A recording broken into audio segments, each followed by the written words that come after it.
Welcome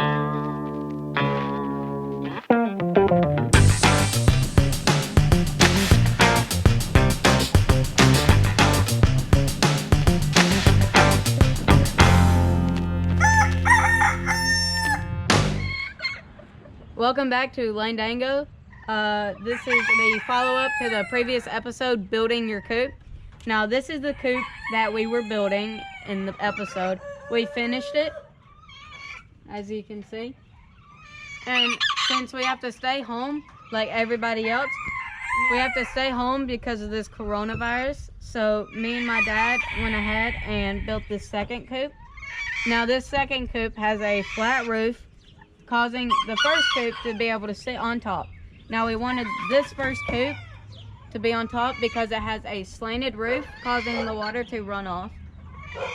And we can easily remove this by lifting it up and putting it on a different table or on the ground to clean this out, or if we wanted to separate it. Now, the reason we wanted a slanted roof is because we don't want water to get inside, which would cause the pond shavings and their feces to get wet, causing bacteria to bloom, which might make our little chickens sick.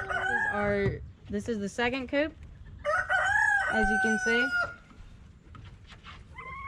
We haven't finished it yet, but these are the supplies we used to build this. 24-inch, 15 feet, 1 inch by 1 inch cage wiring. What we did here with this stuff was we just pulled it as hard as we can to get wrinkles out and stapled it with a staple gun to keep it in place. And we cut a hole out and used extra of this wiring. If we had extra, we'd use that. And we cut the hole, put zip strips on, and then that way it causes a functioning door, which we also, just in case, we use these right here. These are butterfly clips, and what you would do is you would clip it on here, so whenever you open it, it wouldn't open. Usually there's one on the bottom too.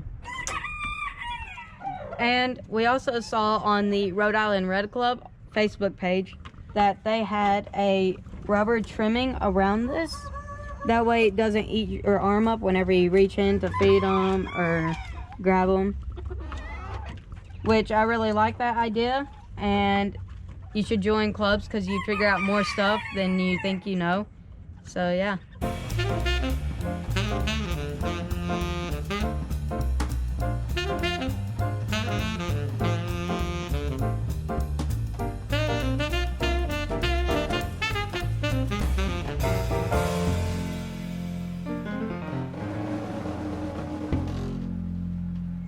And since we're not done yet, we have this. We have this to use as trimming, so it's like that. So it covers that and the bottom. But first we gotta put this on. So it'd go this, this, and then we have these, which my mom gets at the gas station. Basically, what you do is you unscrew this. We like to recycle. So we unscrew this. We bought these watering adapters on Amazon for cheap. And what you do is you just screw this in,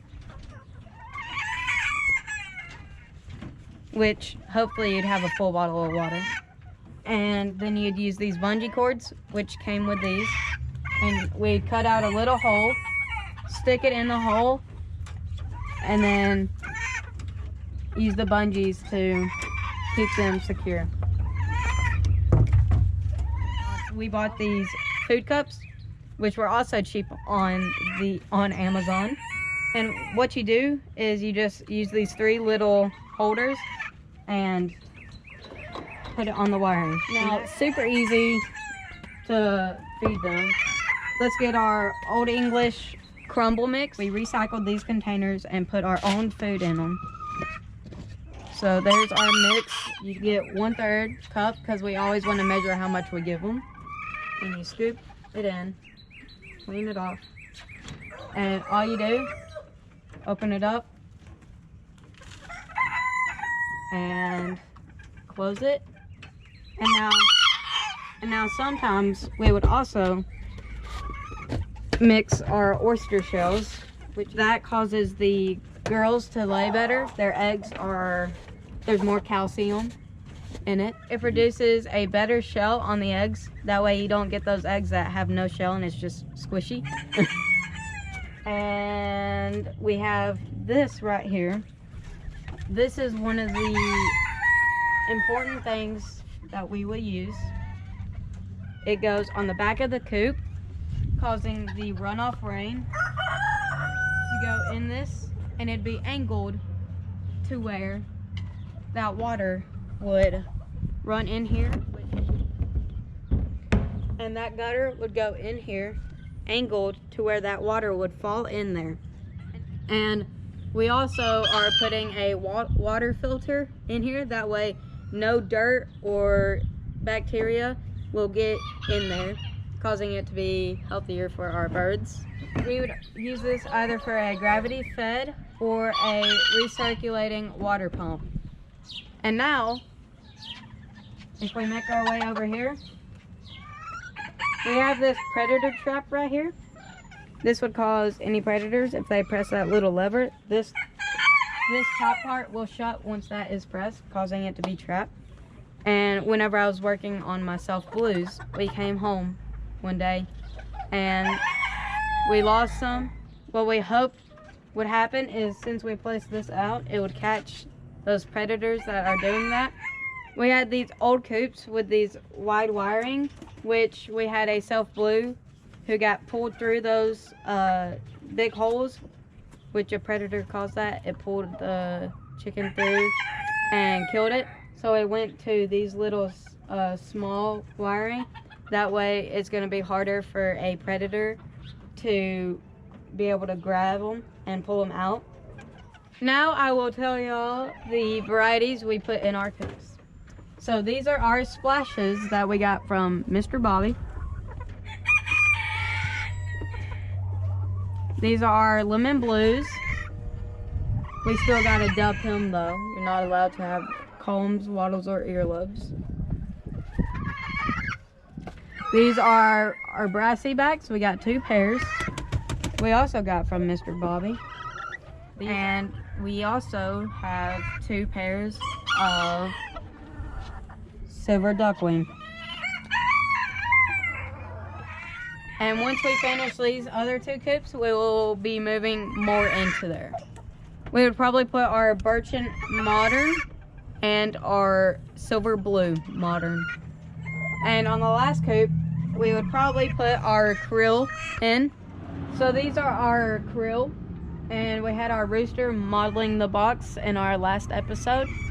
And we're gonna be moving them soon once we get those 2 last cages built. These came from Mr. Bridges, which better get his A game on for bowling, because I'm coming to get you, Mr. Bridges. And the reason I said that is because at the Dalton, Georgia show, he was there, which I found out that he was a semi-pro bowler. So I challenged him to a 1v1 in bowling, and I kind of regret my decision. And I was looking forward to it, but we have to wait because of this virus outbreak, which people have to stay at their homes so they don't get this coronavirus and get sick. So I'll be looking forward, but once we're done with this virus, you'll see a video of us bowling.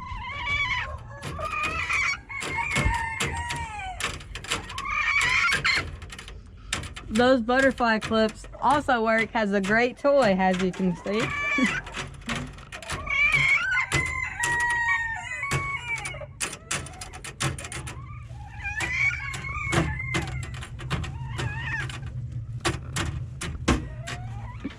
We picked these birds up from South Carolina. These are our old coops. We have this to keep our door shut because these like to fly out open. And also I like bungees more than this spring. It's just a preference and I like it. Now these are our moderns. That's the silver blue and that is a birchen. And they're gonna be moving over to those empty cages over there as well. And we're probably going to be painting these coops brown and tan. So be looking forward for an episode of that. Thanks for watching, and follow us on Facebook and YouTube.